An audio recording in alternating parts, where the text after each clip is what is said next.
ଯୀଶୁଙ୍କ ମହିମା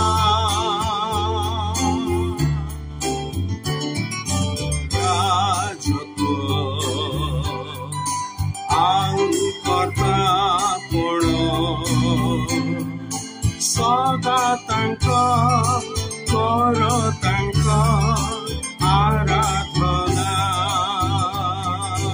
ପ୍ରିୟ ଶ୍ରୋତା ବନ୍ଧୁ, ଏଇ କିଏ ଏହି ବିଷୟ କ୍ରମର ଚତୁର୍ଦ୍ଦଶ ଭାଗକୁ ଆପଣଙ୍କୁ ସ୍ୱାଗତ।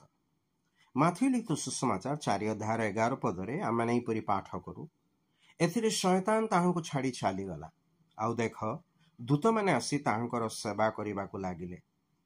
ଏହାର ସନ୍ଦର୍ଭରେ ଆମେ ପାଠ କରୁ ଯେ ଶୟତାନ 3 ଥର ପ୍ରଭୁ ଯୀଶୁଙ୍କୁ ପରୀକ୍ଷା କଲା।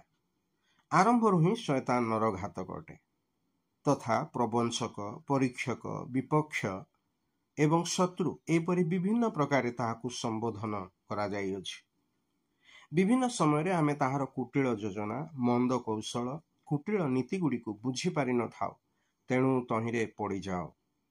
ଏଦନ ଉଦ୍ୟାନରେ ହବା ମଧ୍ୟ ଶୟତାନର କପଟପୂର୍ଣ୍ଣ ଯୋଜନାକୁ ବୁଝିପାରିନଥିଲେ, ତେଣୁ ସେ ପ୍ରବଞ୍ଚିତ ହେଲେ। ସେହି ସମୟଠାରୁ ଶୟତାନ ବିଭିନ୍ନ ପ୍ରକାର ଭାବେ ମନୁଷ୍ୟକୁ ପ୍ରବଞ୍ଚନା କରି ଏବଂ ଠକିବାରେ ଲାଗିଅଛି। ସେ କାହାକୁ ଛାଡ଼େ ନାହିଁ। ଆମ ପଠିତାଂଶରେ ସେ ତ ସ୍ୱୟଂ ପ୍ରଭୁ ଯୀଶୁଙ୍କୁ ପରୀକ୍ଷା କରିଛି। ମାତ୍ର ଖୁସିର ବିଷୟ ହେଉଛି ଯେ ଏଥିରେ ଶୟତାନ ବିଜୟୀ ହୋଇପାରିନଥିଲା। ଏହା କେତେ ଯେ ଆନନ୍ଦର ବିଷୟ ଯେ ଆମ ପ୍ରଭୁ ଶୟତାନକୁ ପରାସ୍ତ କଲେ। ପ୍ରଭୁ ଯୀଶୁ ତାହାକୁ ପରାଜିତ କଲେ। ଶୟତାନର ପ୍ରଥମ ବିଜୟ ହୁଏତ ଏଦନ ଉଦ୍ୟାନରେ ହୋଇଥିଲା, ମାତ୍ର ଶୟତାନର ସବୁଠାରୁ ବଡ଼ ପରାଜୟ ସ୍ୱୟଂ ପ୍ରଭୁ ଯୀଶୁ ଖ୍ରୀଷ୍ଟଙ୍କ ଦ୍ୱାରା କାଲବରୀ କ୍ରୁଶରେ ହୋଇଥିଲା। କ୍ରୁଶରେ ପ୍ରଭୁ ଯୀଶୁ ଖ୍ରୀଷ୍ଟ ବିଜୟୀ ହେଲେ ଆଉ ଶୟତାନ ପରାଜିତ ହେଲା।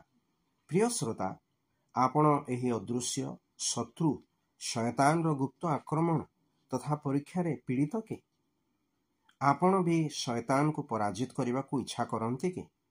ପବିତ୍ର ବାଇବଲ କହେ ଯେ ଯେତେବେଳେ ଆମେ ପ୍ରଭୁ ଯୀଶୁ ଖ୍ରୀଷ୍ଟଙ୍କଠାରେ ବିଶ୍ୱାସ କରୁ, ସେ ଆମ ଅନ୍ତରରେ ବାସ କରିବାକୁ ଆସନ୍ତି। ସେତେବେଳେ ଆମେ ଶୟତାନକୁ ପରାଜିତ କରିପାରିବା, କାରଣ ଯିଏ ଆମ୍ଭମାନଙ୍କଠାରେ ଅଛନ୍ତି ସେ ଜଗତରେ ଯିଏ ଅଛି ତାହାଠାରୁ ମହାନ। ତେଣୁ ଆସନ୍ତୁ ପ୍ରିୟ ଶ୍ରୋତା, ସେହି ଶୟତାନକୁ ପରାସ୍ତ କରୁ, ତାହାକୁ ପ୍ରତିବାଧା ଦେଉ, ପୁଣି ତାହାର ପରାସ୍ତକାରୀ ପ୍ରଭୁ ଯୀଶୁଙ୍କୁ ଆହୁରି ଅଧିକ ଜ୍ଞାତ ହେଉ ଯେ ଏଇ କିଏ।